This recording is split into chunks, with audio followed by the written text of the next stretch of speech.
Bonjour, bonjour, bonjour, comment ça va? Et hop là, bonjour, bonjour, bonjour. Je vérifie que le son va bien. Ce serait dommage que ça marche pas. Bon, je pense que c'est bien. Voilà, bonjour. Comme d'habitude, si vous avez une remarque à faire sur le son, allez-y, je prends, je prends. Et puis voilà. Ah là là, j'ai voulu faire mes courses avant de stream. Quelle erreur. Déjà, ça prend des plombes. Et en plus, oui, je veux dire faire mes courses en ligne, hein. Et en plus, du fait que ça prenne des plombes, c'est le pont, enfin, il y a un truc, haute ascension dessus, un rapport avec Jésus, voilà. Donc, donc du coup, ça marche pas forcément, je peux pas valider le panier, voilà. Donc, merci Jésus de m'empêcher de faire mes courses, voilà. Vraiment un enculé Jésus. Bref, donc, du coup, je vais devoir trouver de la bouffe pour demain. Voilà, je sais pas comment je vais faire parce que je ne vais pas sortir de chez moi, voyons, mais je vais trouver. Donc voilà, comment ça va, vous? À part ça. Du coup, c'est congé pour certains, je sais pas trop comment ça se passe. Dans le monde, pas dans le monde, je sais pas. Voilà. Alors voilà. Est-ce que vous profitez de vos congés? Est-ce que c'est bien? Voilà. Et, euh, et voilà. J'ai rajouté j'ai rajouté une ou deux commandes pour les totems, enfin un ou deux trucs, bref. Voilà. J'ai complété la commande des totems aujourd'hui, que vous trouverez dans le titre. Je rappelle ce que ça fait, ça permet de se faire totemiser. Et c'est voilà, comme chez les scouts, ça vous fait sortir un totem aléatoire et comme ça après vous êtes content. C'est pas les totems au pif, c'est les totems en rapport avec les espèces bizarres qui sont passées en live parce que oui, ici on regarde un petit peu les espèces bizarres et peu connues. On regarde ce que c'est, ce que c'est, où ça existe, etc. Comment ça se passe. Et on fait un petit tour en tapant 2-3 mots-clés sur internet. Voilà. Et donc, c'est comme ça qu'on découvre un peu des trucs. Et après, j'essaie de mettre les sons de ces espèces en sound alerts et, en, et de faire des totems dessus avec des petites blagues rigolotes. Voilà. D'ailleurs, j'ai un dilemme. J'ai demandé à une pote, il fallait que ce soit une pote, parce que là, pour le coup, ça concerne spécifiquement les femmes. J'ai un souci. Je vais vous montrer. Ça m'a pas encore répondu. Et, euh, et voilà. Donc, n'hésitez pas. Bon, là, je me doute que j'aurai pas de réponse de toute façon, mais on sait jamais. Voilà. Je vais quand même vous montrer si mon réseau veut bien charger. Je vais me le barrer. Je lui ai juste demandé de charger une page. Une pauvre page de merde, il veut pas, quoi. Oh là là. Bref, donc j'ai un souci. Pour les totems, je voulais faire une blague. Alors, je sais pas comment ça se passe chez vous, mais pour moi, enfin, je vais vous expliquer. En fait, je voulais faire une blague sur. C'était le Stromatoveris. J'ai revu la blague et je me pose des questions. Parce que la blague, c'est un animal éteint, très très éteint depuis environ des centaines de millions d'années, euh, et pas du tout aussi développé que les organismes qu'on trouve maintenant. Et ça ressemble globalement, enfin ça ressemblait à une espèce de fougère, voilà. Sauf que c'était totalement un animal. Cocasse n'est-il pas? Donc, ah voilà, c'est bon, ça a changé. Je me suis dit que ce serait time out. Super, ma connexion refuse de charger à un point tel que je me suis fait time out. Nickel. Et pourtant, j'ai un bon réseau, parce que je le vois là dans ma barre d'OBS, donc c'est nickel. Ne posons pas de questions. Et donc oui, pour les commandes totem, j'ai revu mon truc. C'est un animal qui, oui, c'est un animal qui ressemble à une plante. D'accord. Moi, j'ai voulu faire une blague. Voilà. Et donc du coup, j'ai écrit dans ma commande, vous êtes une belle plante. Parce que pour moi, d'une part, c'est drôle, et puis c'est un compliment, mais sauf qu'en fait, pas du tout. Euh, je sais pas, mon instinct m'a dit fais gaffe. Fais gaffe. Parce que quand j'ai relu le truc, je me disais, t'es sûr que c'est. Et moi, je m'en sers pas parce que j'ai pas l'occasion, mais moi, je dirais ça de façon non genrée à n'importe qui.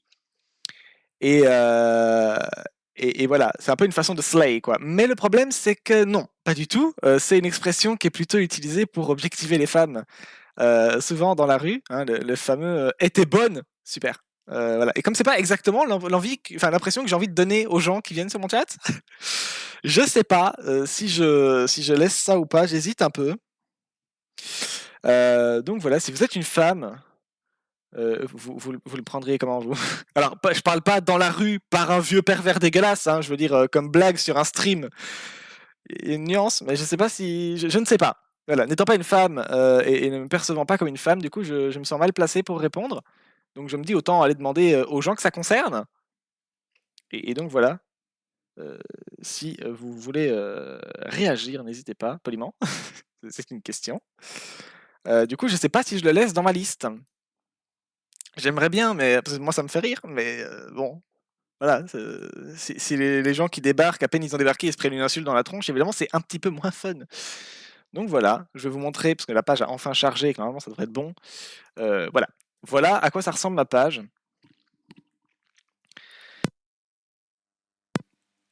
Et voilà. Hep, pitié, voilà. Voilà la phrase problématique. Voilà, stromatoveris. Bon, ça c'est le début, donc vous êtes éteint. Non, vous êtes discret. Vous êtes une belle plante, même si vous êtes un animal. Je sais pas comment elle sonne mal, celle-là. Je suis pas humoriste, hein. Voilà. Je sais pas, l'idée est bien, donc je l'écris. Je me suis dit, sinon tu le feras jamais, donc voilà, fais-le. Mais voilà, donc c'est là. Le souci, donc, c'est plutôt cette partie-ci dont je ne sais pas. C'est ça. Je ne sais pas quoi faire de ce truc. J'aime bien l'idée. Moi, ça me fait rire. Et en même temps, je me dis, ouais, bof, non, du coup. Si les gens qui débarquent, les femmes particulièrement, le prennent comme une agression, finalement. Voilà quoi. Donc je ne sais pas. Voilà, dites-moi si vous en pensez quelque chose. Mais du coup, ça me fait un peu chier. La blague, elle est bien, quoi. Et du coup, j'ai rajouté, vous l'avez peut-être vu, des commandes pour les totems. Là, voilà.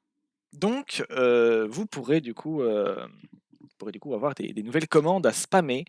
J'ai pas rajouté le son du chat qui est passé hier. Le chat doré d'Asie. Si j'avais autre chose à foutre, mais j'essaierai peut-être tout à l'heure. Le poisson qu'on a vu hier, évidemment, vous vous doutez bien que rajouter son son, ça va être un petit peu compliqué, n'est-ce pas? Donc, comptez pas trop là-dessus. Voilà, le bruit du poissouze, c'est pas pour tout de suite. Mais voilà, toujours est-il que on a on a 2-3 sons, du coup. On a les totems, on a les sons, on a la commande roue qui fonctionne toujours aussi bien, c'est cool, et on a le Pokédex.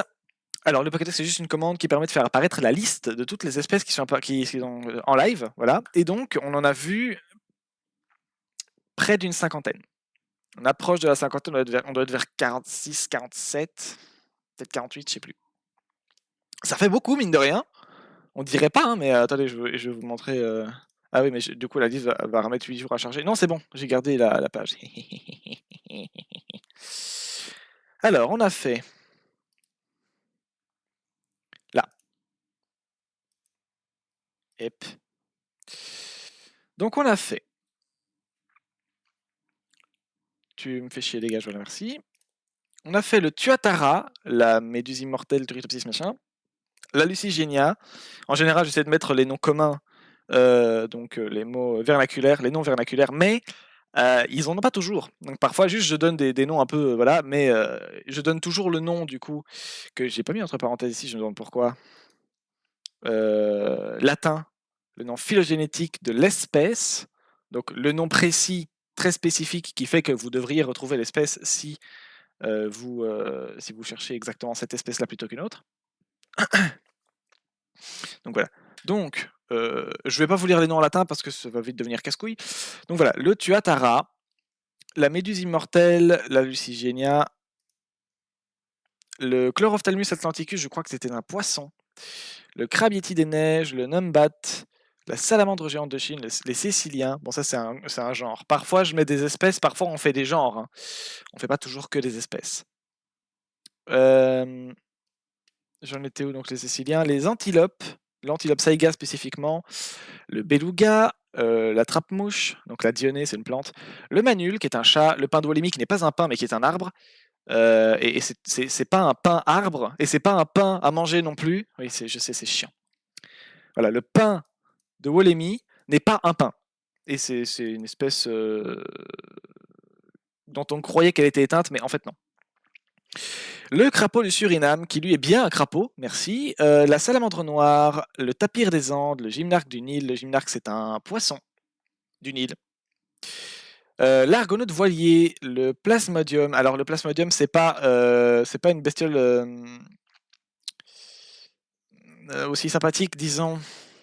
C'est chiant à décrire parce que j'ai pas envie d'en parler en mal et en même temps, compliqué d'en parler en bien. C'est un virus. C'est le virus du HIV, un truc comme ça. C'est un des stades du virus. Mais moi, je m'intéresse à l'aspect vivant du truc, donc comment ça marche. J'ai pas envie de... Le virus n'a pas envie de vous tuer. Le virus, à la limite, il s'en fout de cette partie-là. Le virus, ce qu'il veut, c'est vous contaminer et utiliser votre machine génétique pour se reproduire. Même si personnellement je doute de heurter ses sentiments ou d'avoir un impact particulier sur la population de ce virus, je ne suis pas spécialement pro-life. Ce serait quand même un petit peu con, je trouve, de diaboliser un truc qui a priori n'a pas spécialement de conscience ni de volonté. Genre voilà, c'est un virus, on en a parlé, c'était intéressant. Les grenouilles de verre, le poisson-éléphant, le tarsier spectre, c'est un primate. Le dol, c'est un canidé. Le poteau, c'est un primate. Le kakapo, c'est un oiseau. Le tonnelier de mer, c'est dégueulasse, mais ça ressemble vite fait à un genre de crevette. Le casse-noix d'Amérique, c'est un pote à moi. Non, c'est un piaf. Le chacal à flanc rayé, donc c'est un chacal, c'est dans le nom. Le Stromatoveris, le fameux. Pas besoin de mettre de nom d'espèce parce que c'est un genre, il me semble, et que c'est le genre, quoi. Voilà. Il n'y a pas de nom. Le truc animal qui ressemble à une algue, quoi. Mais c'est un petit peu tout. On n'a pas de nom particulier pour ce genre de truc. Le chat à pattes noires. Donc c'est un chat. On a fait pas mal de chats ici. Hein. Le galago à queue touffue, c'est un primate. Le Pyrrhocystis fusiformis, je sais plus ce que c'est là. Le nom scientifique, bon, moi je veux bien, mais. Fusiformis. Je sais plus. Je sais plus, moi. L'Opabinia regalis, ça je sais ce que c'est. C'est un truc éteint, totalement éteint depuis encore une fois des centaines de millions d'années, qui ressemble et qui est cousin de l'Anomalocaris.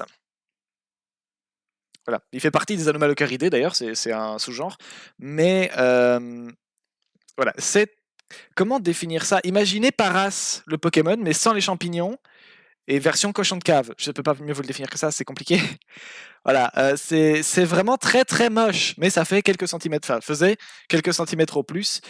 C'était un peu comme un genre de cochon de cave avec une trompe. Mais qui n'était pas vraiment une trompe. C'est pas comme les éléphants où il y a un trou au milieu pour faire des trucs avec. Là, c'était plutôt un genre d'appendice avec des pinces. Le truc que vous utilisez là pour prendre les patates dans l'eau chaude, c'est un peu ça. Il y avait des pics au bout aussi. C'était tout petit, mais ce n'était pas très beau et ça mangeait ce qui traînait. Essentiellement donc les animaux. Ah, c'était intéressant à l'époque parce que ce truc vivait, niveau époque, je sais pas, mais donc les Anomalocaridae, genre dont découle l'Anomalocaris, proche cousin de l'Opabinia regalis, l'Anomalocaris faisait quand même 2 mètres, 1 à 2 mètres, je crois que c'était 1 mètre, 1 mètre de long. Ça, c'est terrifiant. 1 mètre de long à une époque où l'essentiel des formes de vie faisait quelques centimètres au plus. Hein. L'Opabinia regalis, c'est vraiment quelques centimètres, c'est même pas 30 centimètres. Hein, c'était genre 7 centimètres, je crois, pour les fossiles qu'on en a récupérés. Après, si ça se trouve, c'est pas du tout représentatif. Enfin, voilà, sachez que niveau taille, c'est très impressionnant à l'époque parce que les formes de vie sont encore relativement simples, peu développées et qu'elles sont petites. Donc un truc pareil, aussi énorme, c'est voilà, l'Opabinia regalis, c'est pas du tout la taille de l'Anomalocaris, mais c'est la même famille à échelle large, quoi. Donc c'est impressionnant. Et très très moche, d'accord. Le taquin, c'est un gnou, je crois. Le bilby, bon, parce qu'il y avait un rapprochement avec le gnou. Donc c'est les trucs qui piétinent Mufasa dans le Roi Lion. Et sauf que celui-là, il est jaune. Voilà, il est jaune. Et, alors il vit en montagne. Bon, les gnous vivent en montagne, je crois, mais celui-là, il est plus montagnard que Savanard. Je sais pas. Bref. Le Bilby Bandicoot Lapin. Deux noms différents pour désigner le même truc. La plante qui danse, alors c'est pas vraiment son nom vernaculaire, mais c'est l'appellation qu'on a parce que malheureusement on n'a pas d'autres trucs. Qui fait plus ou moins ce que ça dit. Hein. Bon, elle danse pas vraiment, mais on va dire elle oriente ses feuilles pour pouvoir mieux capter le soleil et donc se tourner vers lui. C'est littéralement un panneau solaire mobile. Bon, les plantes sont basiquement des panneaux solaires, sauf que celui-là il bouge pour s'adapter à la position du soleil et pouvoir mieux capter l'énergie nécessaire à sa photosynthèse. La salamandre Holm, ou le protéanguilla, encore une fois deux noms pour désigner le même truc, c'est comme un axoloot visuellement, sauf que ça n'a pas d'yeux et que ça a une tête allongée. Et du coup, ça a tout plein de trucs pour compenser cette absence de vue qui finalement n'est pas nécessaire dans son milieu, à savoir des grottes sombres, donc Osef. Le Ai, un primate, et pas n'importe quel primate, c'est un primate particulièrement bizarre. Imaginez un genre de lémurien traumatisé de sa vie, sa mère, vraiment genre qui est au bout de sa vie, avec des dents d'écureuil. Oui. Voilà. Et c'est pas fini, il y a moyen d'aller beaucoup plus loin avec le AI, il est très particulier. Il s'est très très bien adapté à son milieu, du coup il est très intéressant parce qu'il ressemble pas du tout au reste. Mais voilà, c'est un primate et on n'y croirait pas. C'est pas un singe, parce que les singes ne sont qu'un tout petit embranchement des primates, et il y a très peu au final de singes par rapport proportionnellement à tous les primates qui existent. Mais voilà, du coup, intéressant le AI. Le chat des marais, ou chat de jungle. C'est un gros chat qui nage. Il nage, il chasse ses proies dans l'eau, tout ça. Aussi, hein, il fait pas que ça. C'est un chat, sinon il fonctionne comme n'importe quel chat. Et un grand chat, on va dire, il est pas énorme, mais il fait un genre 1 mètre, un peu moins. Et, on va dire, je rappelle ce que je veux dire, donc il y a un truc entre le chat, le lion, etc. Tous ces félins ont un genre de truc dans la gorge, que ce soit une caisse de résonance ou les cordes vocales spéciales, je sais pas expliquer ça, mais ils ont un truc dans la gorge qui fait que selon comment c'est développé, ça crée une caisse de résonance. Donc il y a le son du miaou se répercute plus ou moins fort, plus ou moins beaucoup, et à partir de là, on a du coup on a un miaulement de plus en plus violent, rauque, tout ça. Et c'est ce qui fait que le lion fait graou et que le chat fait miaou. C'est pas tout à fait la même chose, mais c'est le même, c'est basiquement le même son, hein, c'est juste que ça ne sort pas pareil. Et donc le chat des marais a comme particularité, je trouve, de sonner un peu entre les deux, ce qui me fait me dire qu'il a donc il a ce truc à moitié développé, quoi. On va dire, il l'a plus développé que mon chat quand il fait miaou, extrêmement aigu, mais pas aussi développé que le lion qui hurle de façon très rauque. Voilà, très grave. Donc du coup c'est ça, quoi. Ça et ça. Et YouTube ne charge plus. Bah tant pis YouTube, au revoir. Fallait pas trop lui en demander.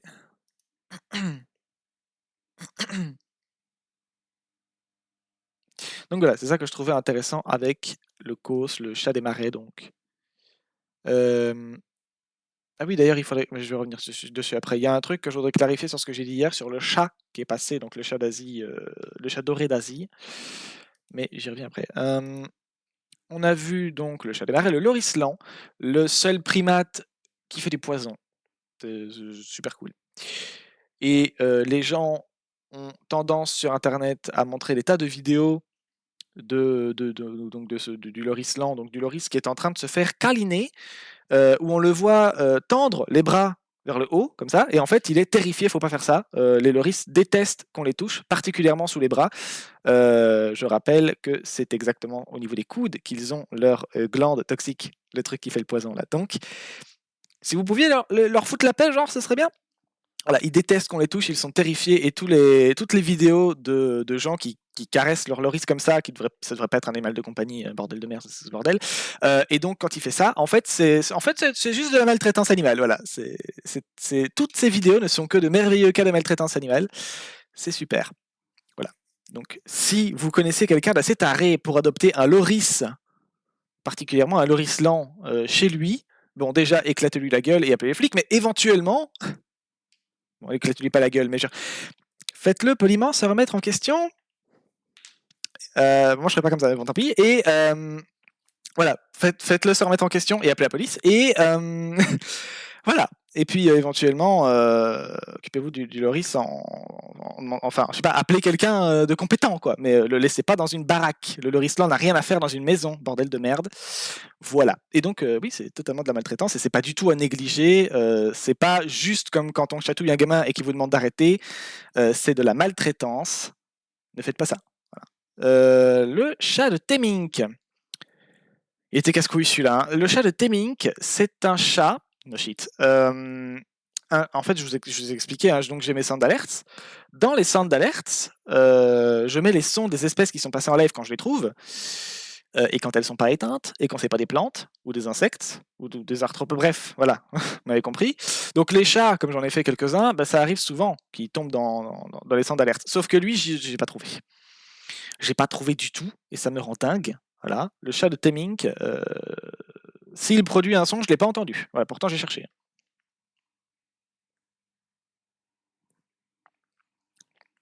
Voilà. D'ailleurs, retenez bien le chat de Temink. Il est important pour ce que je vais dire juste après. Et le chat de Temink, je sais plus tout à fait ce qu'il fait. Qu'est-ce qu'il faisait le chat de Temink?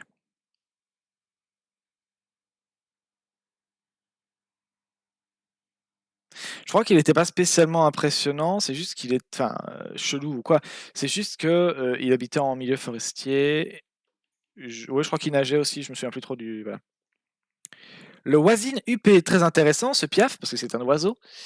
Il a des traits ancestraux qu'il a hérités très certainement à d'échelle très très lointaine, on va dire, pour résumer, des dinosaures. Avien, débutant avien, on va dire. Hein. Voilà.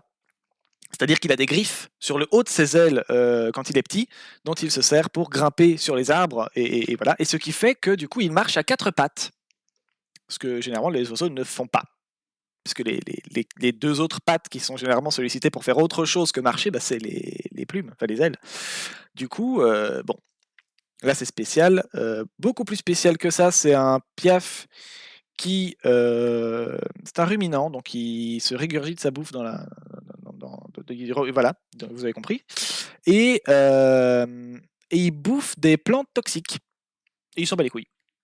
Voilà. Et il est beau. Le Saola, donc le Saola, c'est justement l'une des espèces qu'on a vu dans les commandes, je sais déjà plus si j'en ai parlé ou pas. Donc la commande totem, je veux dire. Le Saola, c'est une espèce qui n'a pas de bol. Voilà, c'est une espèce dont on a désespérément traqué pour avoir des informations dessus, pour savoir qu'est-ce que c'est, parce qu'on avait des légendes, mais bon, on a fini plus ou moins par abandonner, jusqu'à ce qu'on voit un jour un spécimen, et qu'on se dise, trop bien, je le veux dans un zoo, et du coup, à chaque fois qu'on en voit un, ce qui est très, très rare, genre c'est arrivé 2 fois, depuis sa découverte il y a moins de 30 piges, donc ça, c'est arrivé 2 fois, 2 fois on les a gardés en captivité pendant une semaine, et puis ils sont morts, donc voilà. On ne sait pas les garder en vie, en captivité, et malheureusement, la population, dont je rappelle, on ne sait pratiquement rien, est estimée à quelques centaines seulement, sauf qu'ils se font chasser à hauteur d'environ une cinquantaine par année, et que leur population totale est estimée à donc plusieurs centaines d'individus. C'est sur un territoire qui est vraiment microscopique. Ça se situe entre le Laos et je crois que c'est le Vietnam. C'est tout petit, piti. Donc voilà. Et pourtant, on galère à le trouver. Rappelez-vous, sachez, les pandas, c'était la même. Hein. On savait que ça existait. On avait des cadavres en fait de pandas. Il y a un empereur de Chine, je crois, qui a reçu un jour un panda en cadeau, mort, pas de bol, et il a fait c'est trop bien, j'en veux plus. Et du coup, il a envoyé plein de gens là où ils avaient trouvé le panda mort, et enfin le vivant, je crois, à la base, et ils n'ont jamais trouvé. Et on a attendu comme ça pendant, je crois que c'est des centaines d'années, et puis on a fini par enfin trouver les pandas, en sachant que pendant tout ce temps, on les avait cherchés, qu'on savait qu'ils existaient, et on savait précisément dans quelle zone ils se trouvaient en termes peut-être d'hectares. Donc bon, précisément, d'accord, mais enfin, je veux dire, autant de temps pour trouver un truc dont on sait qu'il existe et dont on sait où il existe, c'est quand même fort. Donc voilà. Après, c'est pas moi qui vais me taper les 200 000 hectares là à chercher à pied, mais vous m'avez compris.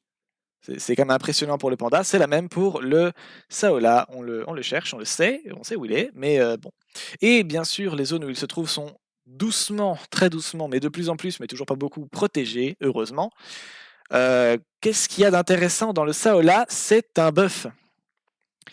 Pourquoi c'est intéressant? Visuellement, c'est une antilope. C'est vraiment une antilope. Vous prenez l'antilope saiga, vous virez la trompe, parce que le concept de l'antilope saiga, c'est justement qu'elle a un genre de mini trompe, parce que là, elle aussi, c'est un trait qu'elle a hérité de la mégafaune, donc il y a un truc il y a longtemps, quoi. Le saola, lui, est un petit peu spécial parce que donc c'est une antilope. Vrai. Il ressemble exactement à la même chose que la saiga, mais dans la trompe en moins, donc une antilope normale, quoi. Parce que la saiga est une antilope, et sauf que c'est pas du tout une antilope, c'est un bœuf, c'est un bovin. C'est pas un bœuf, c'est un bovin. Donc imaginez les vaches, les taureaux, les trucs. Ça, c'est des bovins.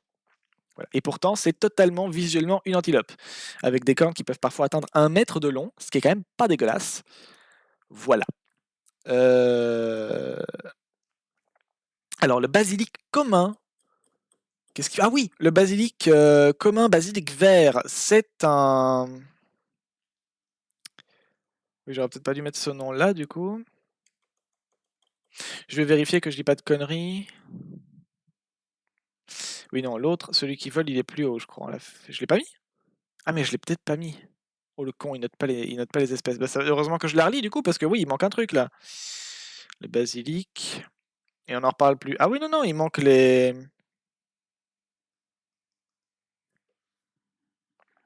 Il manque les reptiles volants, lézards volants, les trucs qui volent, qui sont des lézards qui ont la particularité de voler, plus exactement de planer d'arbre en arbre. C'est des trucs qui se mesurent en centimètres et qui peuvent faire des vols planés de, je crois que c'est 30 mètres entre les arbres.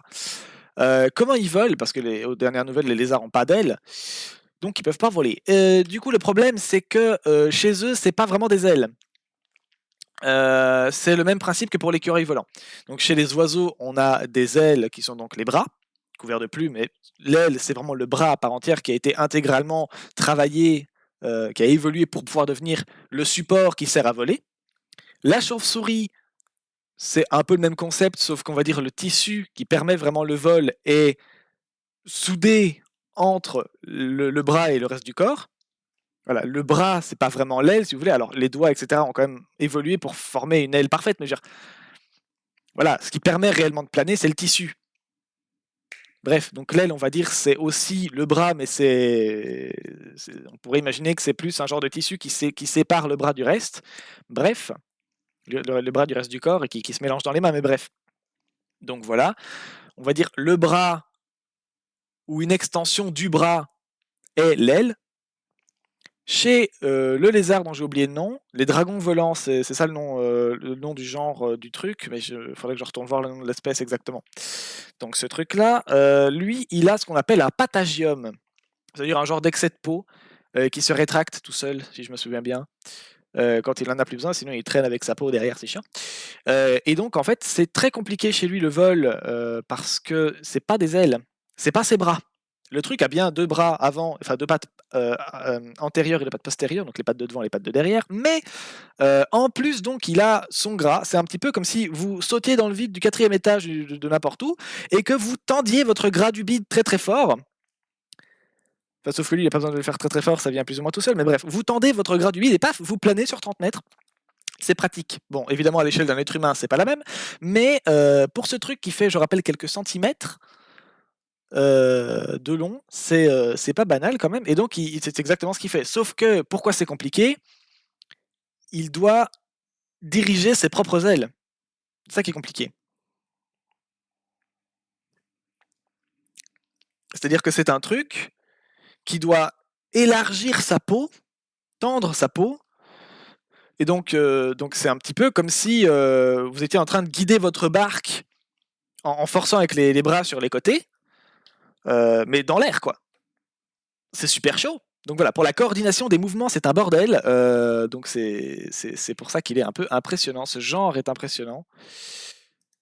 Parce que voilà. En plus, ils ont ils ont une peau qui leur permet de se camoufler, puisque ils ont une peau qui change de couleur selon l'environnement où ils se trouvent. Au sein de la même espèce, on peut trouver des individus qui n'ont pas la même couleur. Par contre, je ne sais plus si ça s'adapte, enfin, si c'est chaque espèce dont la peau s'adapte en fonction du. Voilà, ou si c'est chaque individu, genre. Pouf, tu nais et selon où on te met, tu prends X couleur et éventuellement tu rechanges au cours de ta vie. Ou si c'est genre, cette espèce a évolué dans cet environnement-là et ça fait des siècles que les couleurs sont celles-là, donc maintenant il va garder cette couleur-là. Et voilà, je sais pas, ça j'en sais rien. Mais bref, donc ils sont parfaitement adaptés à leur environnement parce qu'ils peuvent planer sur plus de 30 mètres dans les forêts, mangent des insectes et ont la capacité du coup de changer, d'adapter leur couleur à la couleur des feuilles des arbres dans lesquels ils se déplacent. Ce qui fait que selon où on prend l'individu, même s'il fait partie de la même espèce, il n'aura pas la même couleur. Alors du coup, on a fait un lézard, on va en faire un autre. Donc le basilic commun, le basilic vert, c'est le reptile Jésus, lézard Jésus. Voilà.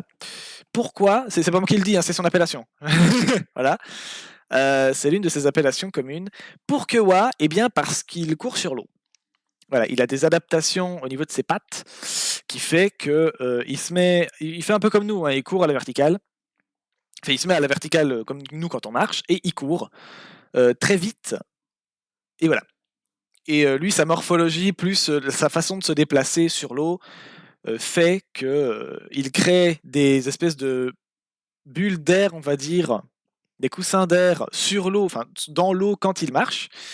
Et comme il est léger, etc., ça fait qu'il a vraiment un tout petit peu de temps avant de couler. S'il s'arrête de courir, évidemment, il coule. Hein, il marche pas sur l'eau façon Jésus. Mais voilà, il peut courir dessus. Voilà. Et du coup, il peut courir sur l'eau. Et vous pouvez trouver des vidéos de ce truc qui se fait des petits sprints comme ça dans des points d'eau, quand même assez grands, pour pouvoir donc chasser ou traquer ses prédateurs, éviter ses prédateurs. Le calmar porcelet, c'est un calmar qui a deux particularités. Un, il ressemble à un cochon. Donc le calmar, pour ceux qui voient un peu ce que c'est déjà un peu spécial. Ça ressemble globalement à un poulpe. Mais lui, il a une morphologie un peu bizarre. C'est-à-dire que normalement, ça tourne autour de. Il y a la tête et puis voilà, les tentacules qui sortent. Lui, c'est un peu différent. La tête est plus le centre du corps qu'autre chose. C'est un peu compliqué à définir. Et du coup, il a des tentacules et un siphon. Donc le truc qu'il fait quand il éjecte de l'eau, ce qui lui sert à se déplacer, qui fait que ça ressemble à un groin de cochon. Et il a des grands yeux. Et du coup, il est mi-mignon, mi-bizarre. Moi, il me fait un peu peur.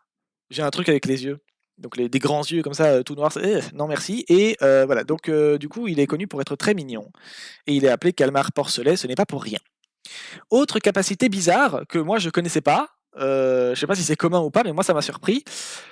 Il a de l'ammoniac à l'intérieur de lui pour pouvoir gérer sa flottaison. Alors chez les poissons, vous avez ce système-là, et chez les requins aussi, qui ne sont pas des poissons, vous avez ce qu'on appelle la vessie natatoire, qui a évolué pour être basiquement une sorte de bonbonne à oxygène qui permet donc de remonter ou de descendre à la verticale dans l'eau. Et donc on fait ça avec de l'oxygène, quoi, avec de l'air. Et ben sauf que eux non. Voilà, eux ils ont pas ça a priori et donc ils font ça avec de l'ammoniac. L'ammoniac, pour ceux qui savent vraiment pas du tout ce que c'est un produit chimique qu'on utilise notamment pour les produits ménagers. C'est un truc qui permet de nettoyer. J'ai pas plus de connaissances que ça, mais voilà. Moi, quand j'entends ammoniac et qu'on me dit que c'est dans le corps d'un organisme, déjà, ça me surprend. Et quand on me dit en plus que ça sert de bouée de flottaison, alors que normalement, les trucs qui ont ce système-là le font avec de l'air, comme tous les gens normaux, ça me surprend. Donc voilà, le calmar porcelet, et qui monte et descend dans la flotte avec de l'ammoniac. Le chat doré d'Asie, donc voilà, on y vient. Je vais d'abord faire le poisson archer, puis après je vous reparle de celui-là. Donc le poisson archer à bande noire, c'est un poisson très malin. Enfin, très malin. C'est un poisson dont la structure neuronale, les neurones, on va dire, ont évolué de façon à avoir des réflexes très utiles qui sont censés normalement servir pour éviter de se faire gnoquer par des prédateurs, mais là pour le coup, chez lui, on a observé que c'était un circuit de neurones qui était aussi utilisé lors de la chasse. Comment il chasse? C'est un tout petit poisson, comme ça, un truc comme ça, qui chasse les insectes à la surface de l'eau. Comment il fait? Ça arrive parfois qu'il fasse des petits sauts jusqu'à 30 cm, je crois quand même le saut, donc c'est pas mal du tout. Mais c'est pas ça qui nous intéresse. C'est un poisson dont l'intérieur de la mâchoire, mais pas que, a été pensé, a évolué de manière à fonctionner un petit peu comme une sarbacane. Il crache de l'eau, on va dire, de façon extrêmement précise, de façon à shooter jusqu'à 2 mètres de distance en dehors de l'eau des insectes, parfois au vol. Sinon, il essaie juste de les déloger des feuilles sur lesquelles ils sont penchés, posés au-dessus de l'eau. Et il leur tire dessus à 2 mètres, et il touche presque toujours. Et il touche pas n'importe comment en plus. Il sait très bien ce qu'il fait et comment il vise. Généralement, il n'a pas besoin de se placer en dessous de la proie pour tirer dessus. Il préfère même, apparemment, il a plutôt tendance à tirer sur des espèces qui sont des insectes qui sont plutôt à 70, 80 degrés, pour tirer. Donc il y a imaginez un rapporteur, imaginez le poisson, voilà, démerdez-vous. Et donc, il préfère tirer dans un angle de 70 à 80 degrés, quoi, plutôt que de juste se mettre en dessous et de tirer à la verticale. Voilà. Et il n'est pas con, il n'aime pas la concurrence. Donc quand il tire, il sait très bien sur quoi il tire et où il faut qu'il soit. Donc si il a une proie en vue, mais qu'il sait qu'il y a Michel, son pote, juste à côté, qui a faim aussi, il va pas tirer dessus si l'insecte est plus proche de Michel que de lui. Voilà. Et donc il va attendre que l'insecte se rapproche de lui, et tant pis pour Michel. Voilà. Donc il est très malin, sinon il tire pas dessus et il attend. En espérant que son pote tirera pas dessus. Mais qu'est-ce que tu veux qu'il fasse en même temps? C'est un poisson, il est dans l'eau. Hein, donc voilà. Bref. Et donc, le fait qu'il puisse tirer de façon aussi précise, malgré la réfraction de l'eau, parce qu'il est quand même sous l'eau, le truc, et il arrive à viser en dehors de l'eau, à 2 mètres de distance, un truc tout petit qui vole, en plein vol parfois. Donc, c'est impressionnant. Et voilà. Pour tous ces trucs-là, pour arriver à viser parfaitement, à choper sa victime, à savoir si c'est intéressant ou pas de la choper, a priori, pour tout ce système de chasse, il utilise donc le réseau de neurones qui est généralement activé apparemment pour fuir les prédateurs et qui permet du coup de réagir en 2 secondes, quoi. Donc voilà, tout ça qui est impressionnant sur celui-là. Et donc pour revenir au chat doré d'Asie, ça s'appelait Catopuma.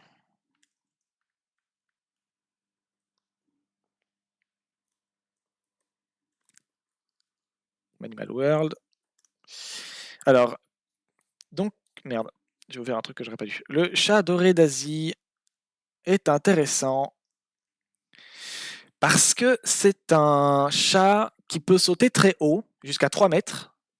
Sinon, globalement, c'est un chat. Voilà. Vous tomberez pas de votre chaise. Alors, il est beau, il est super, mais vous tomberez pas de votre chaise en apprenant des trucs sur ce chat. Il n'y a pas grand-chose d'autre à dire dessus pour ce que j'ai vu moi. Par contre, il est très casse-couille à classer phylogénétiquement parlant, pour ceux que ça intéresse. Il faut savoir que j'ai galéré ma race à savoir qu'est-ce que c'est hier, quand je l'ai découvert. Pourquoi il est compliqué? Parce qu'on l'a découvert il y a un peu moins d'un siècle, à peu près, et qu'on a décidé qu'on allait le classer parmi les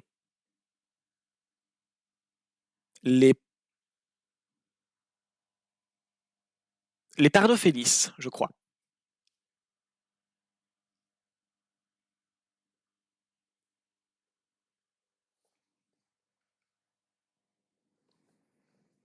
Faut que je me rappelle de ce que j'ai dit.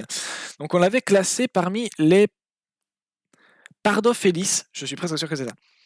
Mais on s'est planté. Et donc beaucoup plus tard, on l'a classé dans les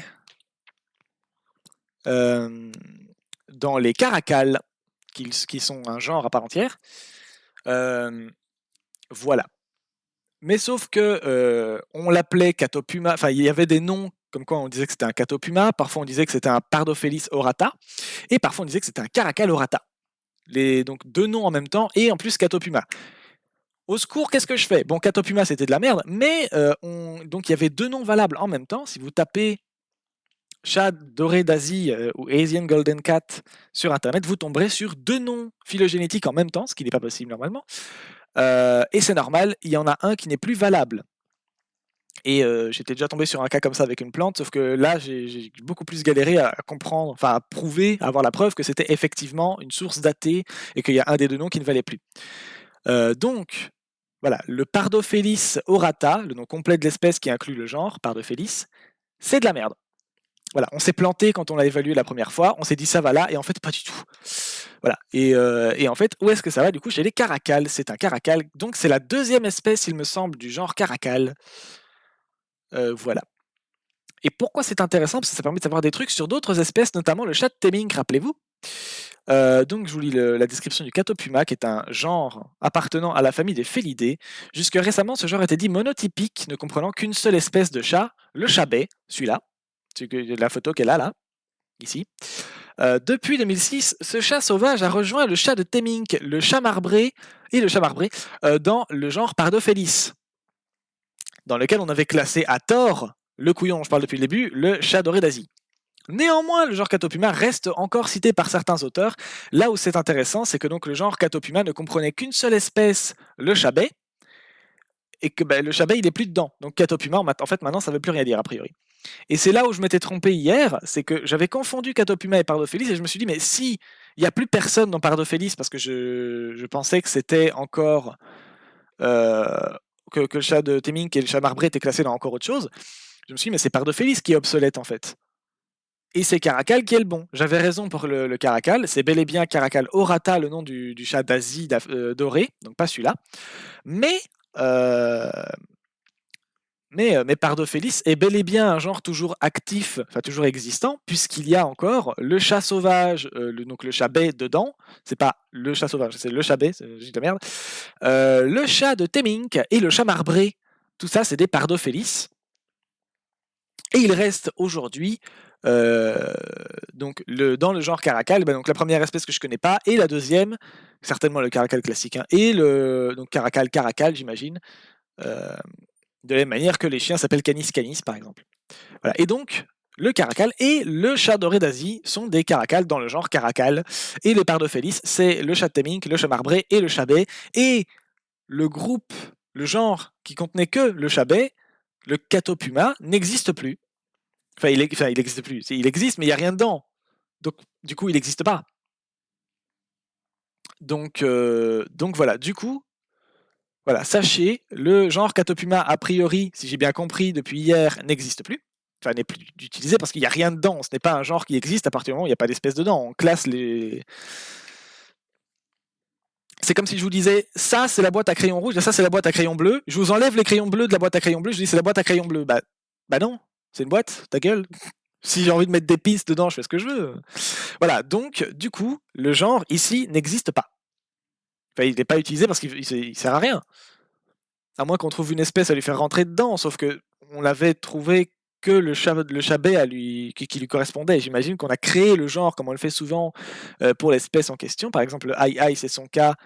C'est pas tout à fait ça. Il y avait 2 aïe. Il y avait le aïe géant, il y a 1000 ans, oui, et ou alors 100 ans. Oui, c'est plus possible 100 ans, mais j'ai un doute, hein. Bref, donc un bon bout de temps, quoi qu'il arrive. Donc il y avait ça, et il y avait le aïe.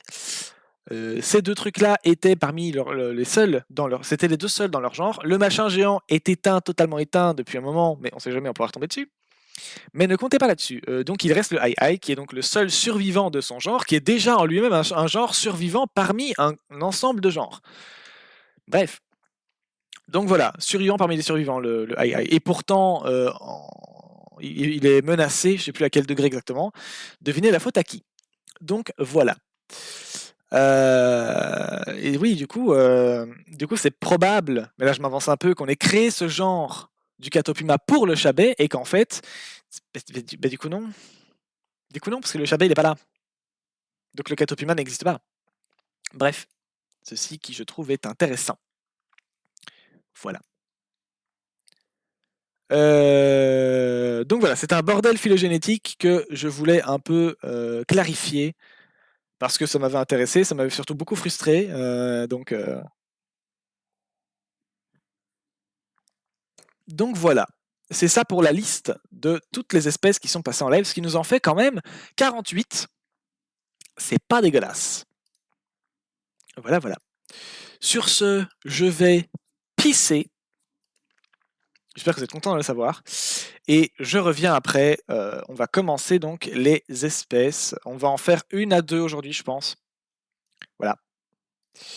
Voilà, voilà. Donc, oui, sachez que je bosse d'ailleurs sur une scène. Je peux vous la montrer en vrai, c'est un peu marrant, mais c'est du grand art. Hein. Voilà, vous avez peut-être remarqué que j'avais des scènes en pixel art pour faire joli. D'ailleurs, j'ai refait la scène du j'arrive, j'ai juste écrit j'arrive en gros et j'ai réduit le sablier pour faire plus petit. J'ai 2-3, donc je fais des petits pixel art un peu pourris, mais sympathiques.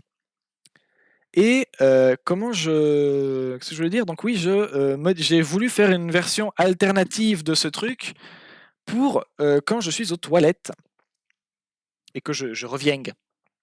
Qu'est-ce que j'en ai foutu? C'est la question. Elle est en cours, elle n'est pas finie. Hein. Voilà, sachez. Elle n'est pas finie, donc tout ce que vous allez voir n'est pas cohérent. En plus, c'est bourré de détails et d'informations, hein, c'est très compliqué. Voilà, bon, c'est la même hein, globalement, mais sauf que j'ai changé. Je vous ai dit, c'est du grand art, hein, préparez-vous. Hop, attention. Attendez, c'est super compliqué. Là. Voilà.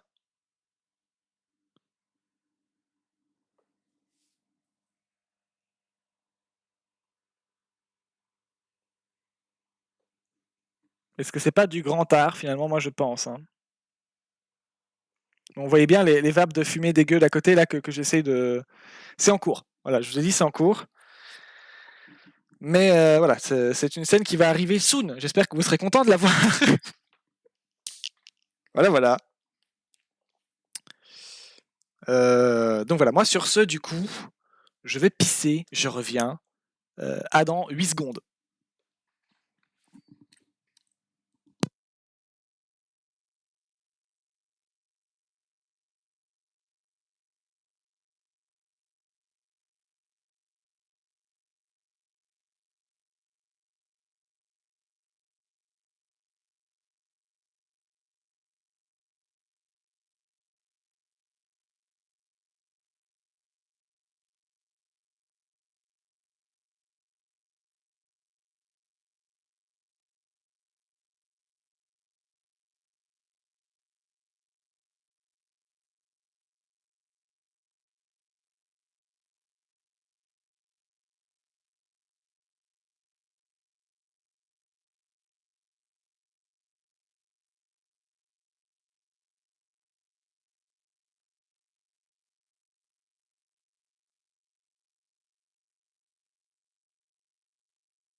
Et me revoici. Hop. Alors, est-ce qu'on va pas partir du coup maintenant sur, vu qu'on a fait on a revu la liste des espèces qui sont passées en live, est-ce qu'on ferait pas une ou deux espèces là? Donc je vous rappelle, je vous explique le concept. Ici on parle d'espèces cheloues. Comment qu'on fait? Je demande au chat s'il a pas envie de parler d'une espèce particulière. Sinon, vous avez toujours la commande roue, point d'exclamation roue, R-O-U-E, disponible dans le chat, qui va faire apparaître aléatoirement un groupe d'espèces, donc primates, oiseaux, cétacés, tout ça, qui va nous orienter dans la recherche. Et après, je demande à ChatGPT, selon le groupe sur lequel on est tombé, de me citer une espèce peu connue et bizarre. Et après, on fait un petit tour pour voir qu'est-ce que c'est, où est-ce que ça vit, voilà, toutes les capacités un petit peu bizarres de ce truc. Et puis, ouais, voilà quoi. Si c'est en danger, en voie de disparition ou pas, le statut de conservation, quoi. Voilà, voilà. Et donc, on voit un peu tout ça.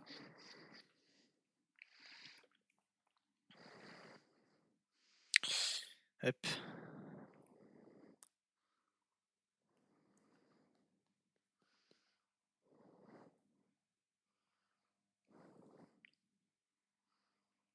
Hop. Donc, je vais taper la commande.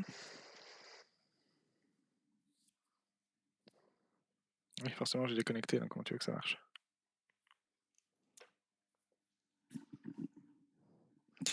Donc voilà, si vous avez envie de m'influencer dans la recherche, vous pouvez toujours proposer une espèce qui vous intéresse. Sinon, vous pouvez taper la commande. Je pense que je vais le faire moi-même, hein. Voilà, après ça, on fera un petit tour sur l'espèce qu'on aura trouvée et on regardera un petit peu comment finalement. Le pourquoi du comment de cette espèce, où est-ce qu'elle vit, tout ça.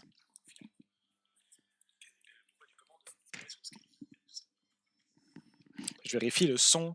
Il semble qu'il n'y a pas de décalage, que le son a un niveau, je trouve, correct. Voilà. S'il y a un décalage, mais bon. Ça, c'est la faute au réseau, ça va se régler tout seul. Si je commence à chipoter mes paramètres dans 2 secondes, c'est de nouveau le bordel. Donc, voilà, pour l'instant, je préfère pas toucher. Parce que ça va pas arrêter de varier, hein. Désolé pour le décalage, s'il y en a un, il y en a sûrement un, je pense, mais voilà. Je peux pas y faire grand-chose. Voilà, bon, bah, je vais rentrer la commande alors. Hop. Si.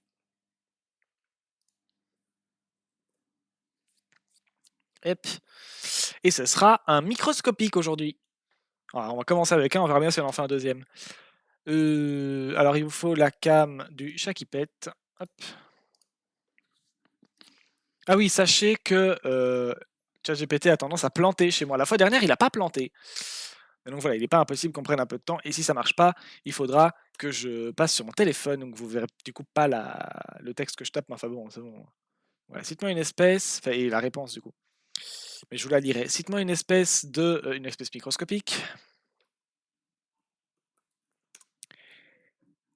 Très peu connue. Bon, ça généralement c'est pas bien compliqué, hein. Avec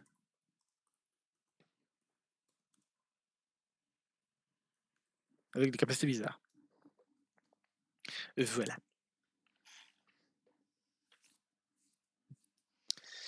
Et du coup, on attend. Il a envoyé la réponse, il était un peu lent, mais il l'a fait. C'est une bonne nouvelle déjà. Il a l'air d'essayer de répondre. Va-t-il planter ou pas? Non. Oui, bon, d'accord. On le fera peut-être une fois le tardigrade, mais donc les oursons d'eau, j'avoue que j'ai un peu la flemme, parce que je trouve que c'est plus ou moins connu, on va dire. Pas par tout le monde, j'entends bien, mais genre, bon. Le but aussi, c'est que j'apprenne des trucs ou que je découvre des nouveaux trucs, et le tardigrade, je connais un peu OSEF. Quand on sait ce qu'il y a à savoir dessus, c'est nettement moins impressionnant, je trouve. Euh,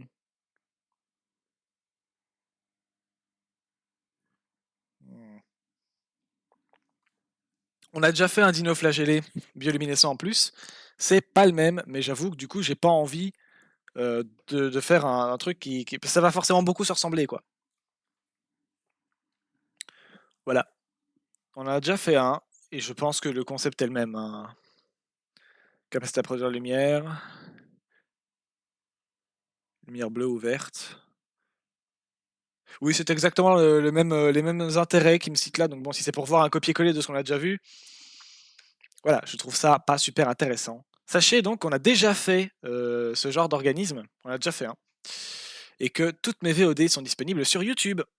Voilà, le lien est disponible sur ma page d'accueil, Twitch. Donc voilà, n'hésitez pas à aller voir. Alors un organisme microscopique peu connu mais fascinant est le stentor.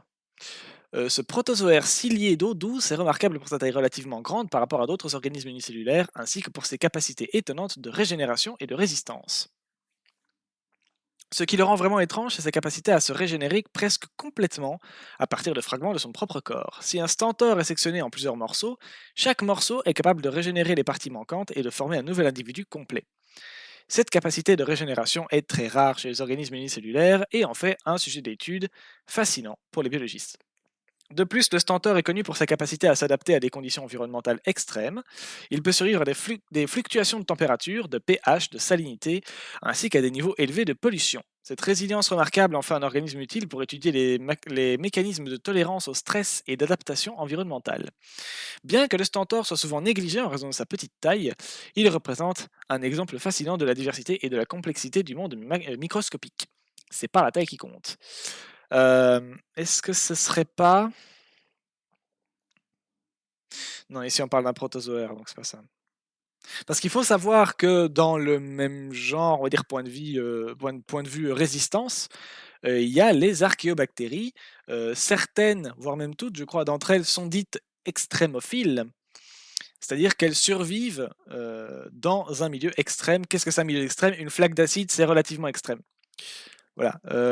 Donc on trouvera par exemple des organismes dans un endroit où on aurait estimé que la vie ne pouvait pas exister là. Et bah du coup, les extrémophiles, les bactéries extrémophiles, c'est possible. Et ce qui est très intéressant avec celles-là, c'est que elles ont fait et elles font encore se poser des questions sur la date exacte. Bon, vous, vous doutez bien que de toute façon, c'est pas à une année près, de l'apparition de la vie sur Terre, parce que avec ces bactéries, dont on sait que leurs ancêtres étaient présents depuis très longtemps sur Terre, bah du coup ça complique un peu le bordel. Ce sont des organismes donc, qui vivent dans des endroits extrêmes. Donc typiquement à un moment où la Terre n'était pas encore formée et où il n'y avait pas, enfin pas pleinement formée et où il n'y avait pas encore de sol à proprement parler dans lequel laisser des traces pour qu'on puisse les observer plus tard, ce qu'on appelle des fossiles. Donc soit ça, soit directement mourir dedans et les retrouver plus tard. Mais enfin pour les bactéries c'est rare. Je crois même que ça n'arrive pas. Voilà. Enfin ça dépend à mon avis à quel point c'est vieux, mais voilà. C'est pas impossible que ces bactéries capables de survivre dans des milieux extrêmes étaient déjà là à un moment où ils ne pouvaient pas laisser de traces et donc où on ne peut plus les observer. Ils sont trop loin dans le temps pour nous, pour même qu'il y ait un sol qui ait pu être marqué de leur présence, si vous voulez. Et donc à partir de là, on se pose des questions, on dit, je ne sais plus exactement à quand date l'apparition de la vie sur Terre, c'est pas vers 4 milliards d'années? Non, non, je dis de la merde.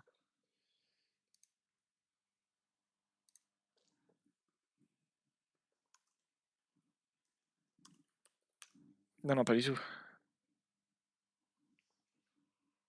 Ah, il veut pas taper, d'accord.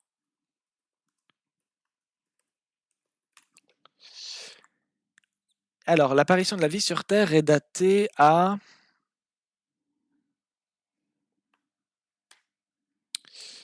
J'ai le clic de mon pad qui marche pas. Est datée... Ah voilà, il y a 4,6 milliards d'années, la Terre achève sa formation, dès lors la première ère géologique, machin. C'est super, mais je m'en cogne un petit peu. Voilà. La Terre s'est formée il y a environ 4,6 milliards d'années et pendant plusieurs centaines de millions d'années, aucune forme de vie ne s'y est développée, certes, mais en fait, non. Voilà. Là, typiquement, on ne sait pas. On ne peut pas savoir. Parce que c'est pas impossible que ces formes de vie aient été là et se soient développées dans cet environnement à un moment où on pouvait juste. Elles ne pouvaient pas laisser de traces, quoi. Donc c'est faux. Enfin, c'est faux. C'est pas forcément faux. Mais l'établir comme un fait, c'est de la merde. On n'en sait rien, en fait. À la limite, dire on estime l'apparition de la vie à au moins X date, enfin X date, genre il y a X milliards d'années, ok. Mais dire la vie est apparue à partir de là, c'est faux. C'est faux parce que on peut pas en être sûr, et on sait qu'il y a des organismes qui auraient pu vivre à cette époque-là et dont on sait qu'ils existaient dans les premiers organismes qu'on a observés au plus loin. Ça veut rien dire ma phrase, mais je comprends. C'est tellement vieux que ça existait déjà. Les ancêtres de ces trucs existaient déjà à un moment où on observait, ou dans les couches géologiques très lointaines, on observe déjà des formes de vie. Donc, c'est pas impossible du tout. Sauf si je dis de la merde, bien sûr, ce qui est possible. Je rappelle que j'ai pas d'études ou quoi, mais voilà, pour ce que j'en sais, c'est pas du tout impossible que ces espèces aient été là avant la formation du sol. Et donc avant qu'on puisse même les observer, observer les traces qu'elles auraient laissées dans le sol. Mais là, c'est pas de ça qu'on parle. Là, pour le coup, on parle de protozoaires ciliés. Alors, un protozoaire, je connais le nom, mais j'ai oublié ce que c'est. Les protozoaires.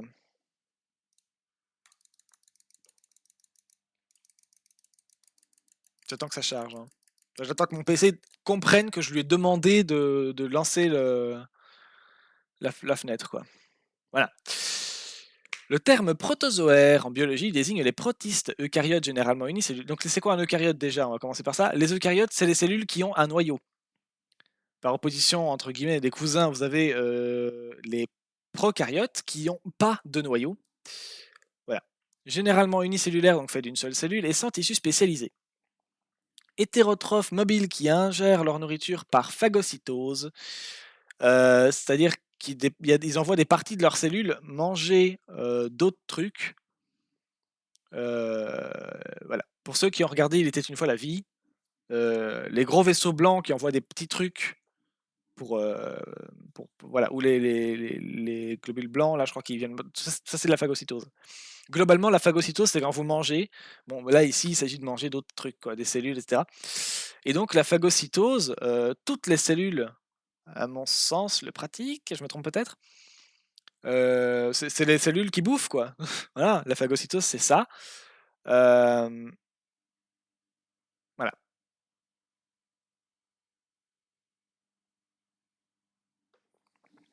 Et donc, quand elles vont lutter contre des organismes qui essaient de l'envahir, par exemple, de les envahir, bah, donc parfois elles les bouffent. Et voilà, ça fait partie des exemples de phagocytose.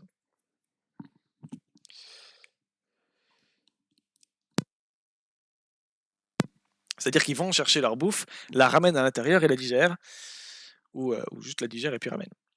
Pas trop comment ça marche dans le détail ça, mais voilà. Les protozoaires sont de petits organismes approchant le millimètre pour les plus gros, qui existent sous forme de cellules solitaires ou de colonies de cellules, qui ne sont pas des organismes pluricellulaires non plus, hein, multicellulaires. Ici, il s'agit bien d'organismes d'une seule cellule collés ensemble. Ils ne développent pas les structures tridimensionnelles différenciées caractérisées par la multicellularité complexe. Ils sont pas, c'est pas un organisme de plusieurs cellules, c'est plusieurs cellules qui sont chacune qu'une seule cellule qui s'agglomèrent ensemble. Mais ça donne pas un organisme complet. C'est un peu comme un banc de poissons, si vous voulez. Voilà. Le banc de poissons dans Nemo, par exemple, qui indique la direction aux deux glands, là, c'est qui forment une flèche, par exemple, etc. Ceux-là, c'est le même procédé, quoi. C'est des individus qui font une forme complète. Là, c'est pareil. C'est une colonie, quoi. Ils vivent exclusivement dans l'eau ou dans les sols humides à l'intérieur d'un organisme dans le mucus pulmonaire de l'intestin, la panse de certains animaux, etc. C'est absolument charmant. Ils sont connus pour être responsables de nombreuses maladies telles que le paludisme et certaines dysenteries telles la mébose. Le groupe des protozoaires est paraphylétique. Il constitue donc plus un taxon. Il ne constitue donc plus un taxon valide dans les classifications cladistes, mais il reste un règne reconnu dans les classifications évolutionnistes. Voilà, là j'ai l'air de savoir ce que je dis, mais en fait pas du tout. D'accord.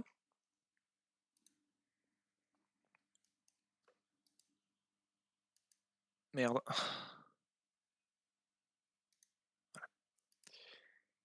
Et du coup, vous l'avez pas. Ah oui, mais oui, c'est normal. Ah oui, du coup, vous avez pas eu. C'est pas grave, on s'en fout. Pas important. Bon, donc voilà, les protozoaires, c'est des organismes unicellulaires Globalement, on est là-dessus. D'eau douce, remarquable pour sa taille relativement grande par rapport aux autres machins. Grande capacité de régénération et de résistance et oui, on est là-dessus, quoi. C'est ça, il est capable de survivre dans plein d'endroits différents, même quand l'environnement ne veut pas de lui, que ce soit des flaques très acides avec le pH, ou avec un taux de salinité très élevé, et des trucs du genre.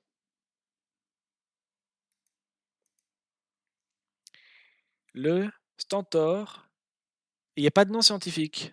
J'ai pas vu ça. C'est un peu chiant. J'espère que je vais tomber sur le bon. Hop.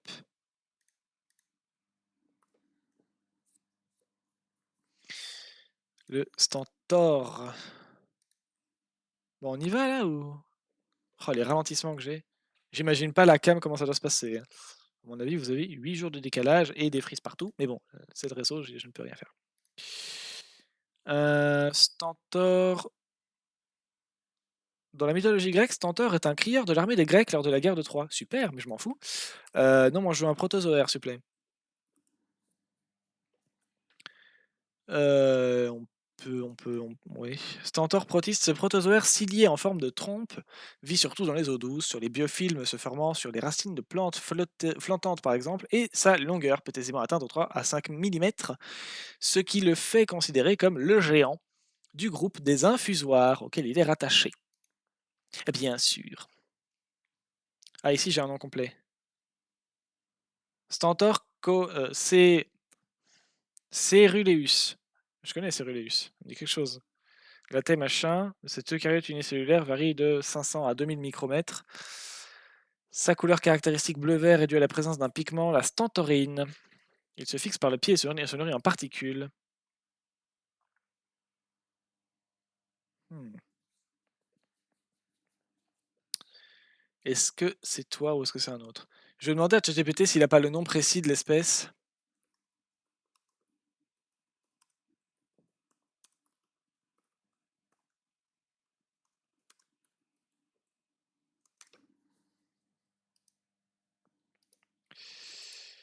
Voilà. Et je pense que je peux déjà vous mettre la page ici. En vrai, ça posera pas de souci.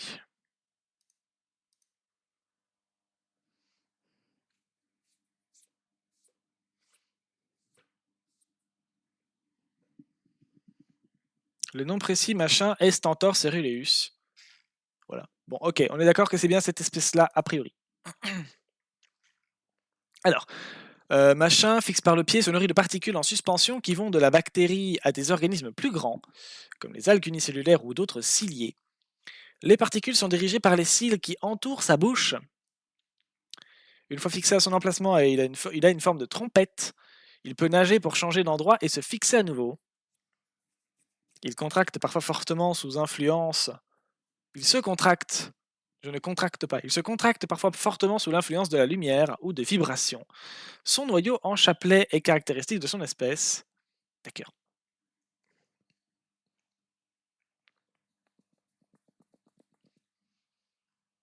Il se caractérise, il se reproduit, rien à voir, par scissiparité ou par conjugaison.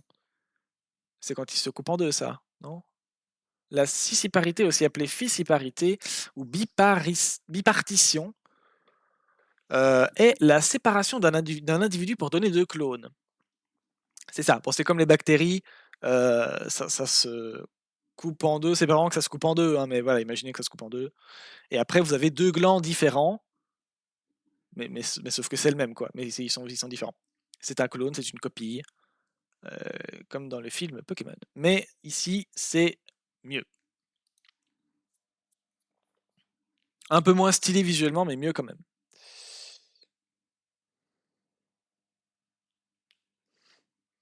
Je lis des trucs sur Twitter. Alors, une fois machin, d'accord, on a vu, c'est tout. Ok. Donc son nom c'est Stentor Ceruleus. Ok. Tout à fait. Est-ce que Manimal World en parle?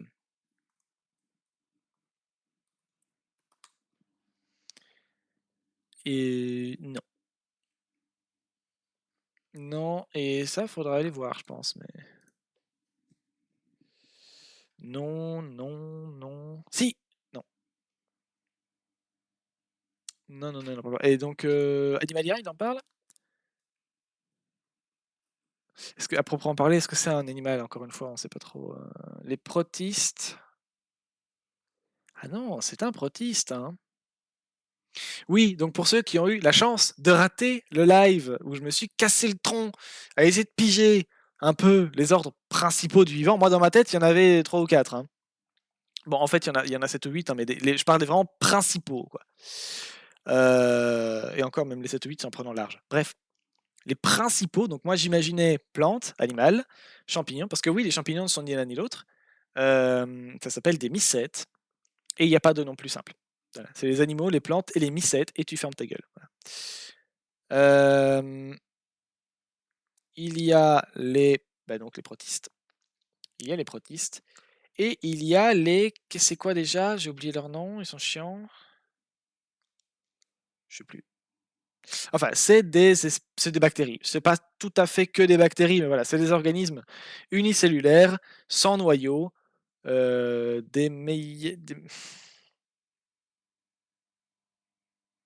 sais plus. Je me souviens plus. Non, je me souviens plus. Bref, voilà, c'est globalement, essentiellement des bactéries. Et le protiste, c'est pas une bactérie, c'est pas un animal non plus, mais c'est aussi un organisme unicellulaire, sauf que celui-ci, il est eucaryote. Il a un noyau, contrairement aux prokaryotes qui sont donc les bactéries. Et voilà. Donc, le protiste, il est un peu casse-couille, parce que parmi les protistes, on trouve ce qu'on appelle le zooplancton, le phytoplancton, enfin le plancton, voilà, niquez-vous. Et ce truc est un petit peu, c'est pas ça, hein, mais voilà, c'est un protiste. C'est pas le cas ici, je crois, mais voilà. Pourquoi il est chiant? Parce que donc le machin dont on parlait tout à l'heure qui faisait de la bioluminescence, là, c'est ça. Pourquoi il est chiant? Parce qu'il fait pas que de la bioluminescence. L'espèce qui m'intéressait pour cette fois-là faisait aussi, parce qu'il arrive que les protistes en fassent, de la photosynthèse. Oui. La photosynthèse, c'est pas tout à fait exclusif aux plantes. D'ailleurs, on avait vu aussi phylogénétiquement que les algues sont pas vraiment des plantes. Voilà, bref. Là, je vous parle d'un classement phylogénétique très chiant. Si vous voulez dire que les algues sont des plantes, vous faites ce que vous voulez. Mais sachez que voilà, ça va trigger les connards comme moi. Donc, voilà. Et, et voilà. Et donc, ce truc faisait de la photosynthèse, ce qui, à mon sens, était plutôt exclusif aux plantes, mais c'est pas le cas. Et, et en même temps, il avait un peu des caractéristiques animales, je me souviens plus trop lesquelles. Donc voilà, il m'avait l'air de se caser un peu entre les deux, et en fait, il se case nulle part entre les deux, ni dans l'un ni dans l'autre. C'est un truc à part entière. Et du coup, il m'a pété les noix, parce que j'ai mis un live de presque 3 heures à piger comment ça marchait, et ensuite à faire un tour sur l'animal. Donc, enfin, du coup, le pas animal. Donc voilà, le protiste, c'est un organisme intéressant, mais incroyablement casse-couille à piger où est-ce qu'on le met dans l'arbre du vivant, je trouve. Voilà. Et donc ici, c'est un protiste, encore, le stentor, d'accord, mais donc Animalia n'en parle pas non plus. Du coup, logique qu'Animalia et que Manimal World n'en parle pas, vu que c'est pas un animal. C'est juste super chiant par contre, mais bon, on n'a pas tout ce qu'on veut dans la vie. Et donc, le nom complet du machin, c'était ça. Le Stentor cerulus. J'espère qu'on va trouver des infos dessus et qu'on va pas passer 8 jours sur cette espèce finalement. Ça c'est wiki, ça c'est wiki. National Institute of Health. Il est astoundingly large. 1 mm de long, ce qui est énorme pour un organisme d'une seule cellule. Certes.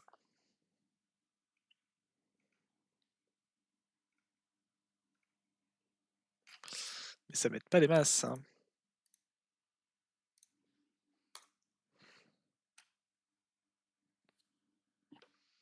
Facts, ouais. En français, pitié.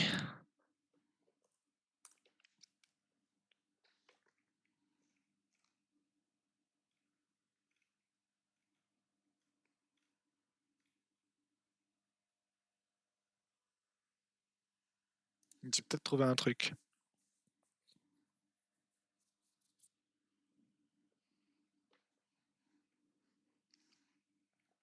Présentation, description de la ressource. Ah voilà.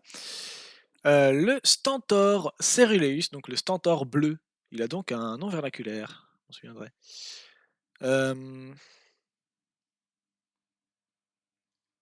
Selon lui là, Michel Delarue,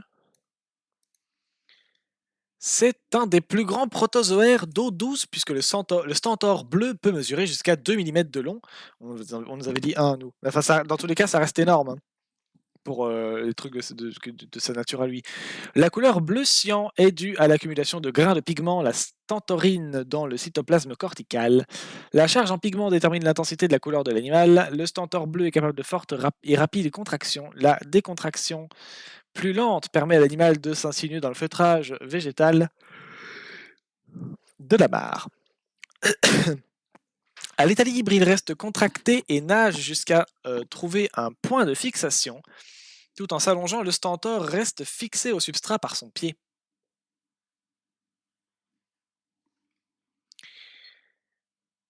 Espèce animale, non. Ça, c'est juste pas vrai, a priori. Cette ressource est partie des ciliés.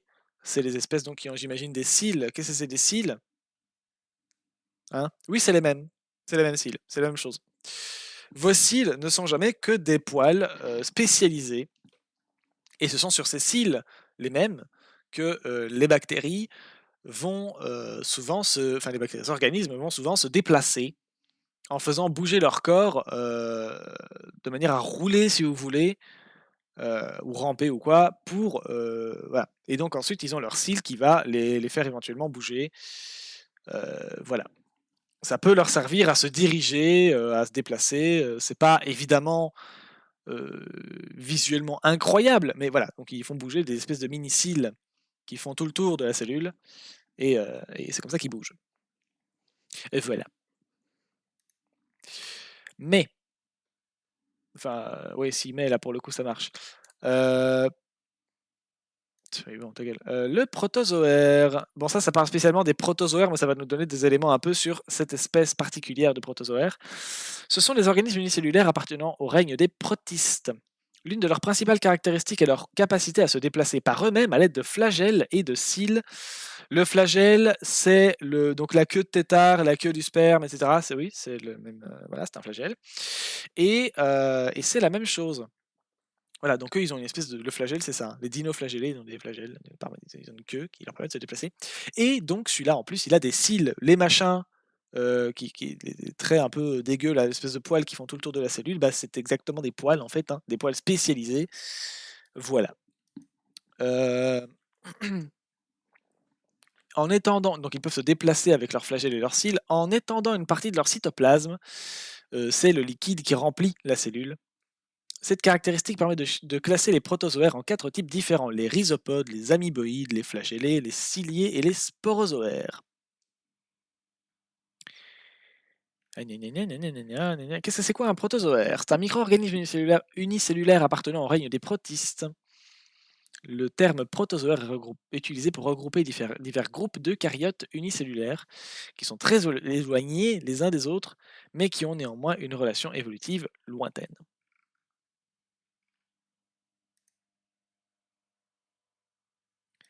Soit. Les flagellés sont des organismes qui possèdent un seul noyau et sont composés de cellules individuelles ou de colonies. Ils se situent entre les protozoaires et les algues. Les ciliés se caractérisent par leur corps recouvert de cils qu'ils utilisent pour se déplacer. Ces organismes consomment des bactéries en milieu aquatique et possèdent 2 noyaux sans leur structure. Il va falloir se le taper en anglais, j'ai l'impression. Hein.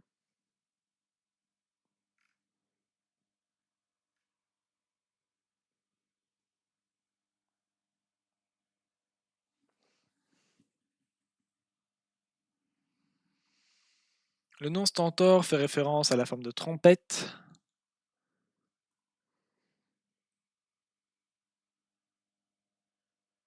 En référence à un perso de la mythologie grecque qui était connu pour avoir une voix particulièrement casse-couille. With the Cyrillus describes the blue-green pigment While, pas with, couillon. Bref, donc céruleus, c'est pour décrire la couleur de l'organisme qui est turquoise, on va dire, bleu cyan. C'est ah non, on a cru que c'était une hydre, mais en fait, c'est pas le cas. L'hydre, pas celle de la mythologie, bien sûr, hein. L'hydre, l'animal. C'est un genre de l'hydre, c'est un peu compliqué à expliquer parce que ça ressemble pas vraiment à des trucs que le commun des mortels connaît. L'hydre, ça ressemble beaucoup à une plante en vrai déjà. Et ça se reproduit par ce qu'on appelle le bourgeonnement. Mais c'est un animal. C'est ouais, ça ressemble à un genre de pied de plante qui va se planter quelque part et bourgeonner, et puis ça va donner du coup pas des fleurs, des morceaux d'organismes, des versions miniatures de lui qui vont aller partout ailleurs, se planter à leur tour et se reproduire. Pour faire court, c'est un peu l'idée. Voilà. Et ça ressemble à des plantes, mais ça n'est pas. C'est comme le corail, qui est un animal. Les coraux, c'est des animaux. C'est le même concept, hein, il me semble, pour les coraux.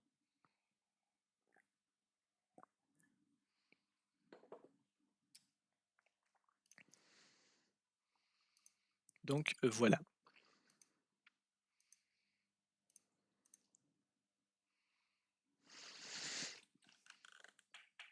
Ça, ma cam est loin.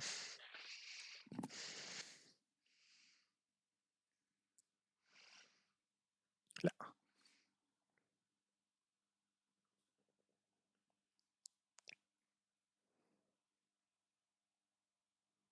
Voilà, nickel, je suis cadré.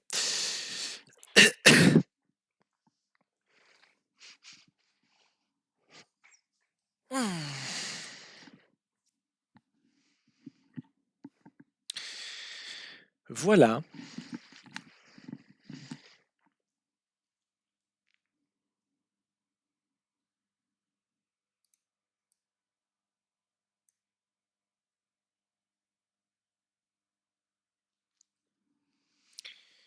One of the most fascinating unanswered question à propos de ce truc est donc sa capacité à se régénérer après avoir été blessé.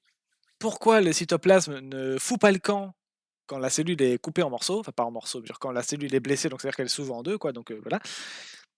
Comment ça se fait que le liquide qu'on appelle le cytoplasme à l'intérieur ne se déverse pas dehors? Imaginez basiquement un ballon plein de flotte, vous faites un trou dedans, vous imaginez bien ce qui se passe. Bah pas là. Pas là. Comment la cellule de cet organisme sait qu'est-ce qu'il faut régénérer, où est-ce que ça manque, etc. Et comment est-ce qu'il régénère?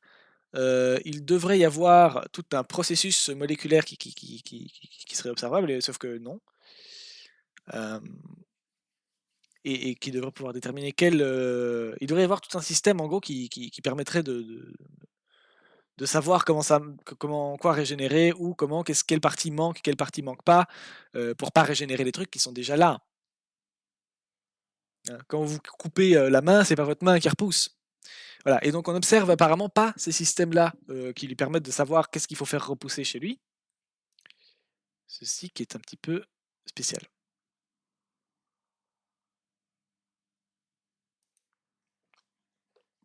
Et donc c'est un petit peu oui, c'est spécial quoi. Pratiquement toutes les parties de la cellule de Stentor peuvent régénérer aussi longtemps que le truc contient ce qu'on appelle un macronucléus. C'est le noyau. Et une petite portion de la cellule originale. Voilà. Le macronucléus dans le Stentor est polypoïde. Alors oui, d'accord, mais là ça ne me parle pas. And expands along the length of the whole cell. D'accord. Ah non, ça parle de ploïdie. Alors là, franchement, j'ai raté ma première année de bachelier bio. Hein. Vous attendez pas à ce que je vous explique ce que c'est la ploïdie, hein, c'est mort. As for the quantity of cytoplasm needed to support the regeneration, Lilly and Way, truc, ont trouvé que donc pour que Donc il y a besoin d'une certaine quantité de cytoplasme pour faire en sorte que la régénération fonctionne. Il devrait y avoir au moins 70 à 80 micromètres, c'est vraiment tout, tout petit, de diamètre de, de ce liquide pour régénérer la partie blessée, quoi.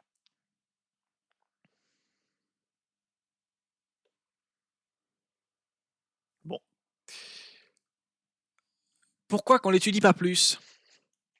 Ça a été beaucoup étudié dans les années, dans le début du siècle dernier. Oui, mais euh, the inability to grow cells at high densities to perform genetic crosses. On peut pas les croiser avec d'autres espèces pour faire des tas de versions hybrides, et on peut pas non plus les cultiver en masse pour en faire des versions plus grandes et plus faciles à observer et en faire plein de colonies. C'est pas si simple. Donc, on a dit OSEF, c'est trop chiant. Voilà. Uh, due to low mating frequencies likely persuaded scientists to turn to better biochemical and genetic models for study. Oui, donc ça. En plus, ça baisse trop lentement, donc pas possible de faire facilement des hybrides. C'est trop chiant. Voilà, globalement, retenez cette explication, c'est trop chiant. Terra, both of whom unfortunately passed away before the development of many technologies that have made Stentor a more tractable system, and much of their expertise was lost with them. Super. Qu'est-ce qu'on peut apprendre en étudiant le Stentor?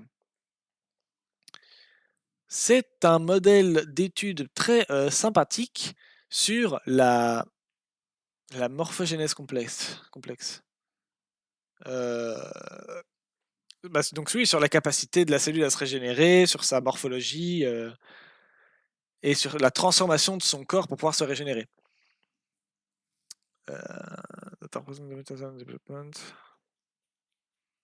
Ça permet d'observer assez facilement comment la cellule seule se développe et se démerde, alors que généralement on a plutôt tendance à devoir observer les cellules en groupe, puisqu'elles dépendent les unes des autres. Lui, il fait ce qu'il veut, c'est un organisme unicellulaire. Donc c'est pratique de pouvoir observer la cellule, comment elle fonctionne seule, du coup. Même si du coup elle fonctionne pas tout à fait comme une cellule qui fonctionnerait en groupe.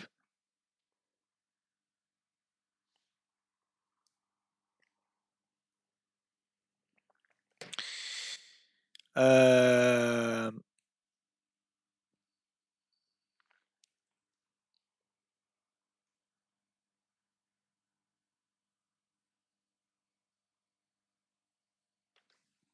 Je suis pas sûr d'avoir bien compris la phrase, mais en gros, ça pourrait être utile de l'étudier pour en apprendre plus sur le système, le fonctionnement de la mémoire à l'échelle d'une seule cellule, donc de mieux comprendre que font vos cellules à échelle individuelle dans votre cerveau concernant la mémoire, apparemment. Ça, je sais pas vous aider plus.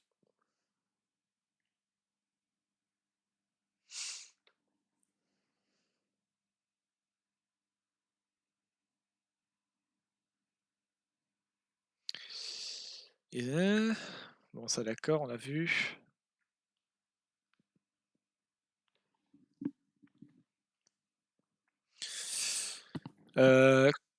Oui, bon, enfin, voilà.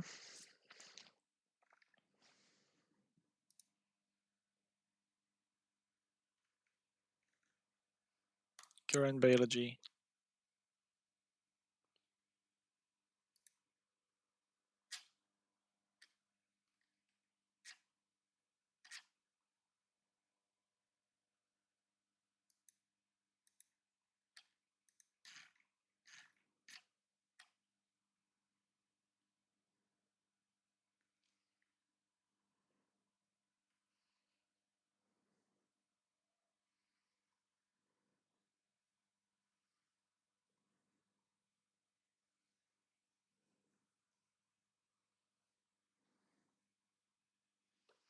Bon, oui, j'apprends pas grand-chose de plus ici dans le texte pour ce que j'en comprends.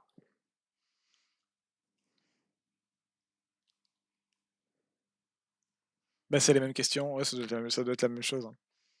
C'est un truc en accès ouvert. Ça doit être la même chose. royalstudypublishing.org.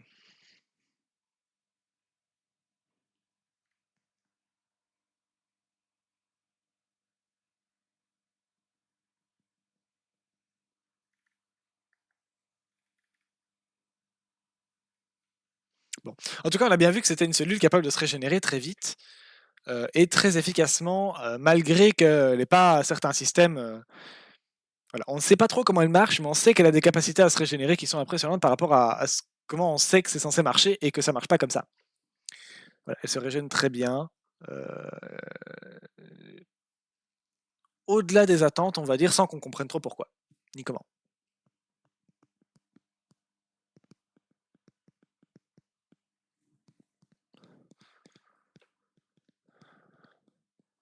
Euh, Résistance.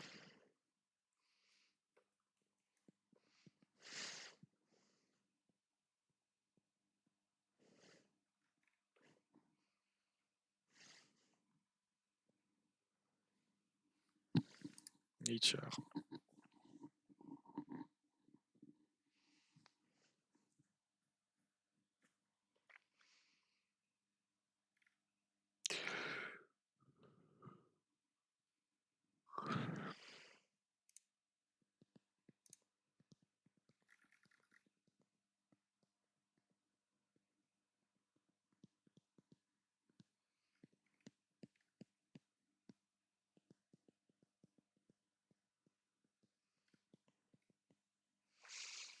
Non, je trouve pas grand-chose de très parlant, quoi.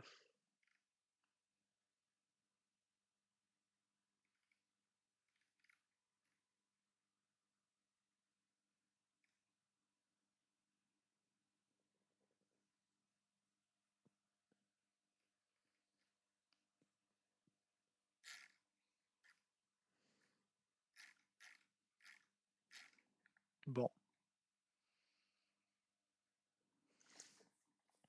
Pour ce qui est de sa capacité à résister dans des milieux vénères, j'en sais rien. Mais en tout cas, il a une grande capacité à se régénérer.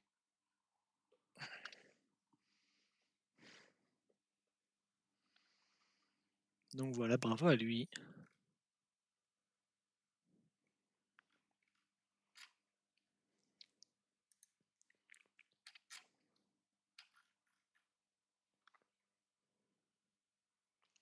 Vous vous souvenez du plasmodium, on en parlait tout à l'heure.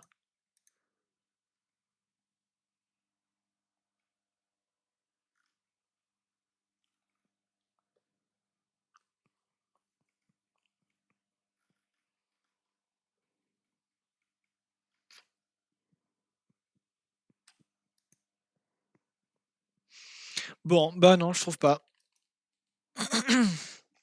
Enfin voilà, donc sachez que c'est quand même un organisme qui se régénère. Merde. Il se régénère, putain, c'est fou. Ah, tu m'emmerdes.